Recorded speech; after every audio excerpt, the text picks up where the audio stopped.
हाँ, कारण क्या है कि इनका वर्षों का अनुभव है।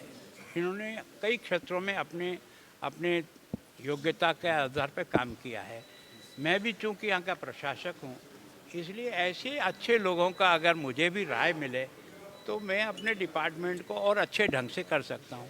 अब मैंने इन्हें कहा है कि शिक्षा का कोई ग्रुप बना के दे दो, हेल्थ के बारे में कोई है तो उसे, स्पोर्ट्स के बारे में है, या जितने जितने इंजीनियरिंग के बारे में लोग हैं, वर्षों से अनुभव है, तो ऐसे कुछ मैंने इनसे कहा है।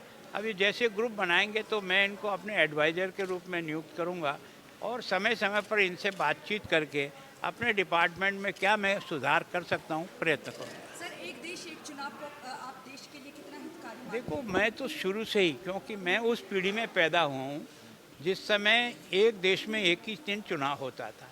लेकिन ये जैसे जैसे कुछ राज्यों में राष्ट्रपति शासन, किसी का कार्यकाल समाप्त, किसी का नहीं समाप्त, तो हमारा जो अधिकांश समय है, मैं 5 साल, मैं पिछले 40 साल से राजनीति में किसी न किसी एमएलए एमपी में रहा हूँ, तो हमारा जो है ना, लगभग लगभग 2 साल 5 साल में केवल और केवल आचार संहिता चुनाव में निकल जाता है।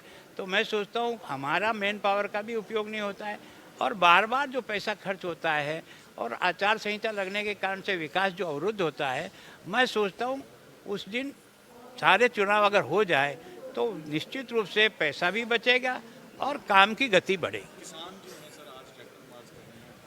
देखो, मैं सोचता हूँ कि क्योंकि इस समस्या का समाधान सीधा तो मेरे पास नहीं है, पर मैं कोशिश की, मैंने, हम उनके साथ कई बार बातचीत की है। मैंने कहा केवल सड़क पर आकर के किसी के सामने बातचीत का दौर रखोगे, वो उचित नहीं होता है। शांति से व्यवस्था करो, एक बार में नहीं 3 बार में बातचीत होगी, किसी न किसी निर्णय पर पहुंचेगा। कभी 2 कदम आगे चलना पड़ता है, कभी 2 कदम पीछे भी हटना पड़ता है। सर, विपक्ष